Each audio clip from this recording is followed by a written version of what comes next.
नमो नमः students, welcome back BBVN online class. बच्चों, हमारा चल रहा था प्रथम पाठ है सुभाषितानि, जिसके हमने 1 से 3 तक के प्रश्नोत्तर कर लिए थे। पाठ का जो श्लोक है वो मैंने अच्छे से आपको बता दिए थे। आज हम करेंगे क्वेश्चन नंबर 4 से, जो भी 7th 8th तक आगे तक है वो करेंगे। ठीक है, आपको ये सारे फेन नोटबुक में करने हैं और शब्दार्थ अच्छे से लर्न करने हैं, क्योंकि टेस्ट होगा, जो भी होगा उनमें सारी चीज़ें पूछी जाएंगी। ठीक है, तो क्वेश्चन नंबर 4 है अधोलिखित तद्भव शब्दानाम कृते पाठा चित्वा संस्कृत पदानि लिखत। यानी नीचे तद्भव शब्द दिए हुए हैं, तद्भव शब्द का मतलब हिंदी के शब्द दिए हुए हैं, है ना, उनको आपको संस्कृत पदों में लिखना है। तो जैसे कंजूस, कंजूस तद्भव शब्द है, उसका संस्कृत क्या हुआ? कृपण है। क्या हुआ? कृपण है। फिर कड़वा तद्भव शब्द है, उसका क्या हुआ? कटुकम। क्या होगा? कटुकम। पूंछ, पूंछ को क्या बोलोगे संस्कृत में? पुच्छः। लोभी, लुब्धः। मधुमक्खी, मधुमक्षिका। मधुमक्खी को क्या बोलोगे? मधुमक्षिका। तिनका, तृणम। ठीक है, तिनका क्या होगा? तृणम। मैं आपको ये इसका लिखा हुआ भी भेज दूंगी, लेकिन मैं पहले नहीं भेजूंगी, क्योंकि पहले आप जो लिखे हुए उनको ही देख करके लिख लेते हैं और फिर वीडियो नहीं देखते हैं। तो अच्छे से आपको वीडियो देखना है, ठीक है ना। कड़वा, कटुकम, मैं इसी में आपको लिख के बता देती हूँ। कड़वा का क्या होगा? कटुकम। ठीक है, या क के ऊपर बिंदी भी लगा सकते हो तो भी कटुकम बनेगा। ठीक है, फिर क्या है? पूंछ, पूंछ का क्या होगा? पुच्छः। क्या होगा? पुच्छः।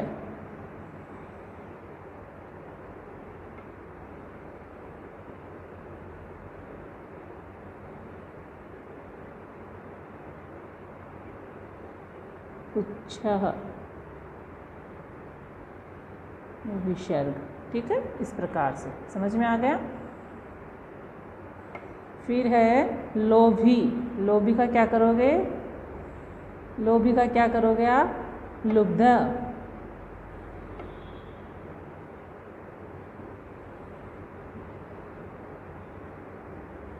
आधा ब ध लुब्ध है।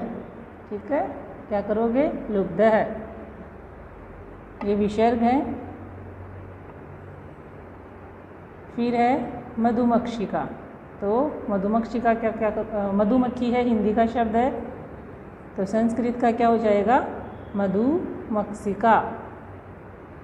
मधुमक्षिका। ठीक है, फिर तिनका, तिनका का क्या करोगे आप? तृणम। क्या करोगे? तृणम। ठीक है, ये मैंने आपको लिख के दिखा दिया है। क्या करोगे? तृणम। ओके,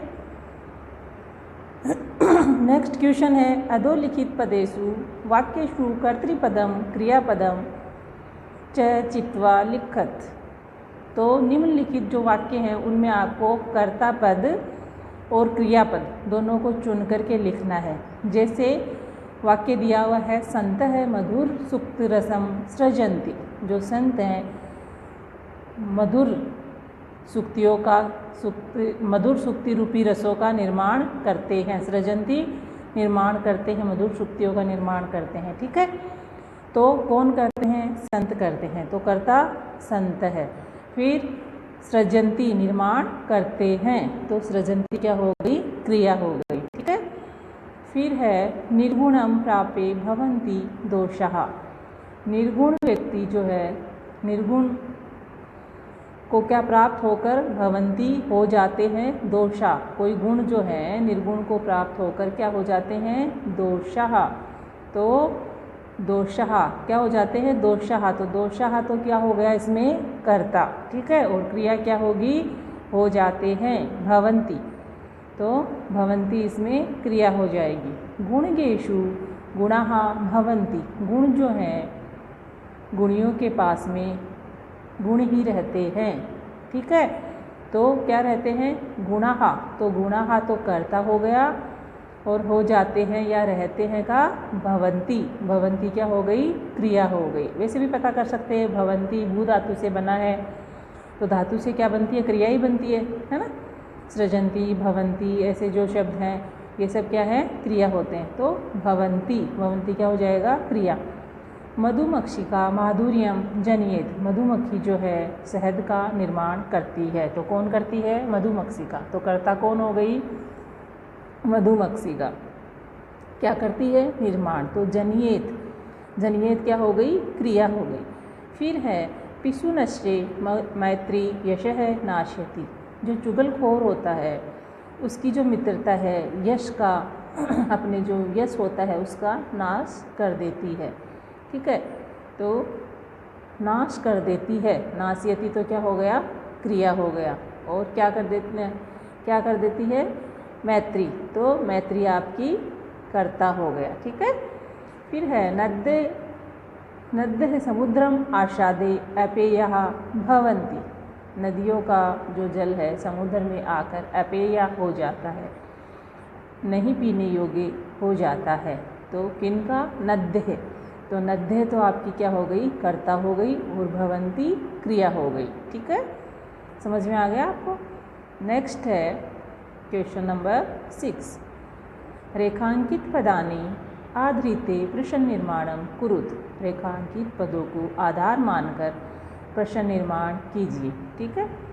तो गुणाः, मैंने प्रश्न निर्माण का क्वेश्चन भी बनाया था कि जिस वचन विभक्ति का जो कर्ता होता है उसी का प्रश्न निर्माण बनाते समय किम शब्द रूप के उसी के वचन और विभक्ति से प्रश्न बनता है। तो गुणाः गुणकेषु गुणाः भवन्ति, गुणाः गुणियों में गुण ही रहते हैं, जो गुण हैं गुणी व्यक्तियों में गुण रहते हैं, यानी ये आपको पढ़ाया हुआ है। तो ये गुणाः पुल्लिंग का प्रथमा विभक्ति का बहुवचन है, ठीक है, पुल्लिंग का प्रथमा विभक्ति का बहुवचन है, तो किम शब्द का रूप भी हमें प्रथमा विभक्ति का बहुवचन लेना पड़ेगा। तो गुण जो हैं गुणियों में गुण ही रहते हैं, तो यहाँ क्या या कौन रहते हैं, तो क्या करोगे के गुणगेषु, गुणाः के स्थान पे क्या करोगे प्रश्न निर्माण में के गुणगेषु गुणाः भवन्ति, है ना, कौन गुणियों में गुण रहते हैं, ठीक है। फिर है समझ में आ गया, उसमें क्या आएगा के। फिर है नद्ये सुस्वादु तोयाः भवन्ति, क्या है नद्ये सुस्वादु तोयाः भवन्ति, तो नद्ये जो है स्त्रीलिंग का बहुवचन रूप है, ठीक है, प्रथमा विभक्ति का। तो प्रथमा विभक्ति का किम शब्द का बहुवचन रूप क्या होगा स्त्रीलिंग का काः, तो काः सुस्वादु तोया भवन्ति, यानी नदियों का सुस्वादु जल होता है, तो किन का सुस्वादु मीठा जल होता है, तो किन का होता है, तो क्या करोगे काः, काः सुस्वादु तोया भवन्ति, ठीक है। फिर है लुब्धस्य यशः नश्यति, लुब्धस्य यशः नश्यति, जो लालची व्यक्ति है उसका यश नष्ट हो जाता है, ठीक है। तो किसका यश नष्ट हो जाता है, जो लुब्ध शब्द है पुल्लिंग का षष्ठी विभक्ति का एक वचन है, तो किम शब्द रूप का भी षष्ठी विभक्ति का एक वचन लेंगे कस्य, लुब्धस्य के स्थान पे क्या आ जाएगा किम शब्द षष्ठी विभक्ति का एक वचन कस्य, कस्य यशः नश्यति, किनका किसका यश नष्ट हो जाता है, या किनका यश का की षष्ठी विभक्ति में आते हैं ना, तो किनका या किसका यश नष्ट हो जाता है। फिर है मधुमक्षिका माधुर्यमेव जनयति, मधुमक्षिका जो है मधुमक्खी जो है माधुर्य शहद का ही निर्माण करती है, तो एक वचन है किसका प्रथमा विभक्ति का स्त्रीलिंग का एक वचन है, तो किम शब्द का स्त्रीलिंग का एक वचन ही हम प्रयोग में लाएंगे, तो मधुमक्षिका का क्या आ जाएगा का माधुर्यमेव जनति, कौन शहद का निर्माण करती है, मधुमक्षिका शहद का निर्माण करती है, तो प्रश्न का माधुर्यमेव जनयति, कौन शहद का निर्माण करती है। फिर है तस्य मूर्धनि तिष्ठन्ति वायसा, उसके सिर पर बैठते हैं कव्वे, वायसः कव्वे। ठीक है। तो मूर्धनी जो शब्द है पुल्लिंग का सप्तमी विभक्ति का जो है, तो इसमें किम शब्द का आता है कस्मिन, यानी कहाँ। कस्मिन का क्या होता है कहाँ। लेकिन एक अव्यय शब्द भी होता है कुत्र, उसका अर्थ भी क्या होता है कहाँ। तो आप कुत्र भी यूज़ कर सकते हैं और कस्मिन भी यूज़ कर सकते हैं। तो तस्से कुत्र तिष्ठन्ति वायसः या तस्से कस्मिन तिष्ठन्ति वायसः, यानी उसके कहाँ पर बैठते हैं कव्वे। ठीक है। तो आप कुत्र भी प्रयोग में ला सकते हैं। कुत्र अव्यय शब्द है, उसका अर्थ भी क्या होता है कहाँ, और कस्मिन का भी कहाँ। ठीक है बच्चों।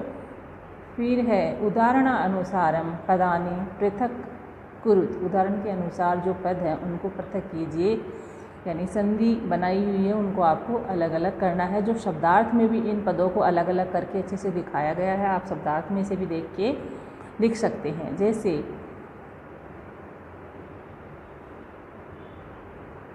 जैसे है समुद्रम आशादे, है ना। समुद्रम आशादे, तो अलग अलग करना है समुद्रम धन आसादे, ये इनका अलग पद हो गया। ठीक है। इस प्रकार ये जो है माधुर्यमेव, अल्पमेव, सर्वमेव, दैवमेव, महात्मानां मुक्ति, विपदाम आदादेव, या कीजिए। मैं आपको एक दो और बता देती हूँ।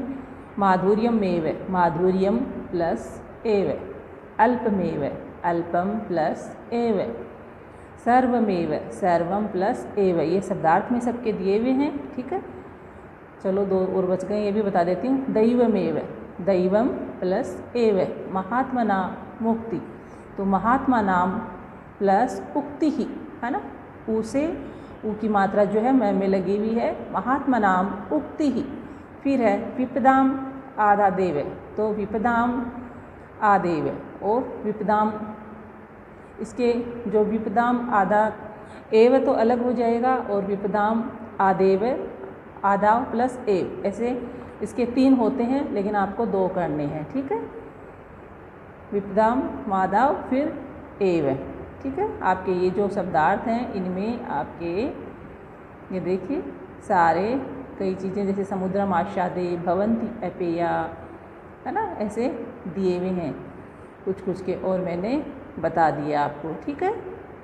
जो नहीं समझ में आता है वो आप मुझे दोबारा से पूछ सकते हैं। ये सारी चीज़ें आपको याद होनी चाहिए। टेस्ट में कहीं से भी कुछ भी पूछा जा सकता है। किसी भी शब्द का सुभाषितानि का क्या अर्थ होता है, पशु नाम का क्या होता है, तद्भाग देह का क्या होता है ना, नराधिपत पश्य का क्या होता है, कटुकम का क्या होता है ना।